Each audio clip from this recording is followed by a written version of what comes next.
But yeah, let's get into the story, man. So this actually happened Saturday. I thought for sure it was going to happen Friday. Didn't quite materialize like I wanted. But Saturday, see, normally I like to plan my days out in advance. Normally I like to have like a catering gig set up, and I got my paper route, which I do Thursday and Friday. So Saturday, I had one catering job that I believe was $30 originally. So had that on the books for about $6.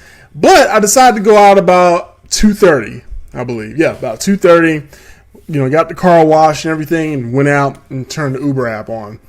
And matter of fact, I didn't do anything else. Just the catering and Uber. Didn't do Instacart. Didn't do DoorDash. Didn't do anything really. No dorks allowed. You don't want no smoke. Try to use. Okay, gotcha. Thank you, Bates. Oh, shout out to the lovely and talented first mate. I'm a goofy goober. Always good to see her on here. But yeah, so now the stage is set. So the first maybe 10 rides I took, the surges weren't really popping. It was kind of slow for a Saturday. It was kind of quiet for a Saturday. But one thing I did notice was that people in Charlotte like to, for whatever reason, we like to go to the breweries early. Because you think some people start their pre-gaming around 7, 8, or 9 or so, and then go to the club around 10 or 11. Not here. Or maybe I just wasn't around the right crowd of people. But I picked up like maybe three groups in a row that were going to the breweries. They were all pretty cool. Had some great conversations. And something else I realized as well is that people like when I play video game music in the car for some reason. I thought for sure people were going to kind of turn their nose up at it. But surprisingly, I'll have something playing in the car. Oh, they'll be like, oh, is that from Mega Man? I love that game growing up. Like a 19-year-old kid told me that. I'm like, you play Mega Man? So, it's good to see young kids get into the retro games. So I'll tell them about the channel. I don't remember. I'll tell you something. When I'm into something, I'm pretty locked in. But so even that being said, because they were quick rides, the money wasn't really adding up like I needed it to add up.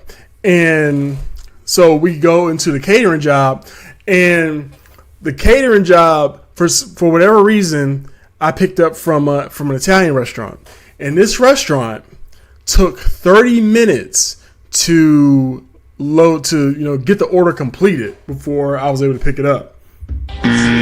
So yeah, just absolute craziness, man. So because normally when I go to pick up a catering order, I maybe have to wait 10 minutes at most. Normally they're just finishing up, but I firmly believe they started that order, or at least they started a part of that order when I walked in. So didn't appreciate that. But this right here, this next tidbit I'm about to share with you, this is why I left trucking. This is why I got into the freelancing. I'm tell you what my dispatcher did for the catering joint. Told them what happened. 30 minutes. They said this. We're gonna add a little bit more on your check for this. Like, let me tell y'all something, man. In trucking, you normally have to wait 2 hours to get what's called detention pay. And it's about the same thing. It's about $10, $12 or so. But the fact that I really didn't have to ask for it. They just said they give it to you. Like in the truck, you have to ask for detention pay and pray they actually give it to you. Because what happens is the warehouse or whatever doesn't want to pay the trucking company, so the trucking company can't pay you detention. That's kind of how that works. But I'm gonna talk about trucking a little bit later because that's a part of the second part of the story too. So anyway. So that $28 order turned into a $38 order. So that was a sign of things sort of turning around. I think at that point, because I was considering like just kind of turning around and going home. Because like I said, it wasn't really popping like that. I think up to that point I had been out on the road for about 4 hours. I think I just cracked $100 with that catering order. So a couple things. The first thing happened when I filled up my gas tank after the catering order, I was in an Uber surge. So no. I'll take that back. So I did a couple more rides after I filled my gas tank up. So did that, and the money wasn't adding up then. It was about 8 or 9 o'clock. So me and me and the first mate, we're chatting or whatever on text just throughout the day, and she tells me that she's going out. She's going out with some friends. So I'm thinking, okay, so now I don't have to rush to get home because she's not going to be there waiting anyway. So with that being said, I was like, you know what? I'm going to go till 10, and it is what it is. I'm just go till 10. I get what I get. So around 9 or 10 o'clock, something else happened. So between not having the first mate back at the house, and also this next thing happened. So I get a surge. So that surge about 9, 10 o'clock, I took a ride from like uptown Charlotte to about 5-6 miles away, and I got like $23 for it.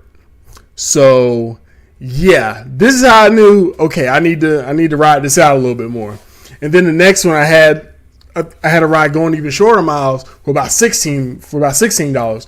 So I'm adding up the money and everything, and I'm just like, yo, the $300 day could really happen. So it's also important to note too that I institute a hard cutoff of 12 o'clock. Why? Because nothing really good happens after 12 o'clock, right? So I'm going. It's about 11:45. I'm looking at my earnings for Uber. It's still not quite where I needed to be. I'm thinking at that point I was maybe at for the day I was maybe at 150 or something like that. 150 including everything, but also I had to do a certain amount of rides to get a bonus from Uber, so I knew that was still on the table as well. So 150, I figured I'd take about 7 more rides and get the bonus. So about 11:45, 11 o'clock or so. So like I said, one thing your captain does not like is rules. Sometimes not even my own.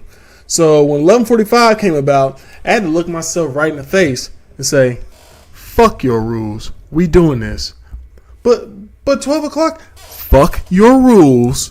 We're getting this $300.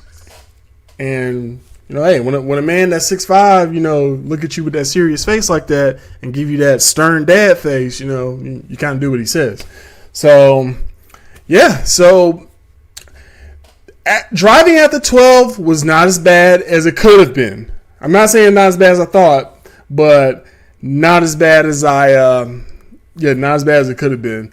Had 3 ladies. I think they were like getting off work. It was kind of quiet, and I was able to get it. Like, again, me and first mate were talking back and forth, and I wasn't even like super excited. I was just like, it was a sense of relief, just like, because sure enough, at about 1 o'clock, I checked my account. So I had $38 from the catering joint, and I had $286 from from Uber. So that put me at a grand total of $324. So that's the most money I've ever made in one day since I started freelancing. Holla at your boy. So like I said, all this does is just show me that $300 days are possible. Now the challenge is, making, $200 before lunchtime. I tend to get up pretty early, about, 6. So now I want to be able to make, $200 before lunch. Because that way I can decide, okay, do I want to still work for that day? Or do I just want to pack it up and go home and make, decent amount of money with not a lot of effort? So definitely stay tuned for that.